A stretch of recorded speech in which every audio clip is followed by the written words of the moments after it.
It is by working together that we can ensure that in this transition, we don't leave anyone behind. Even though Singapore may only contribute to 0.1% of global carbon emissions, as a global citizen, we must do our part. Now, as the Green Plan 2030 has spelled out, we are taking action in 5 key pillars that involves our built environment, building our food security, as well as our energy transition. Our national pledge is to have net zero by the year 2050. So government agencies and ministries will endeavour to do so, take a lead and be an example for all our corporates to follow by reaching our own net zero targets by the year 2045. But we must understand that the green transition will not be an easy one. There will be challenges. We must make sure that in this transition, we do not marginalize any segments of the population.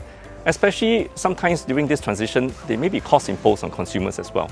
This is why in this budget, you see the PAP government announcing the $300 climate-friendly household program, giving out vouchers to 1.1 million HDB households to ensure that households who want to transition to more sustainable and more energy-efficient household appliances will be able to afford them.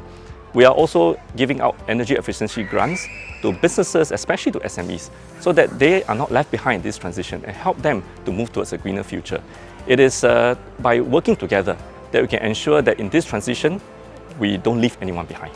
As a low-lying city-state, Singapore has natural fixed constraints.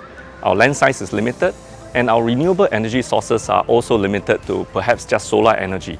We are doing our very best to make sure that all buildings that we have in Singapore are covered with as much solar panels as possible. And we are also using many of our reservoirs and some sea spaces to deploy floating solar panels so that we can get as much renewable energy as possible.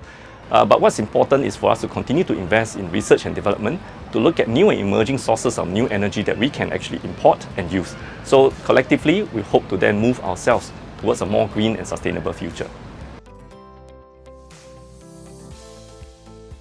It will involve each and every one of us taking small but concrete actions towards greening and making sure that the future is more sustainable.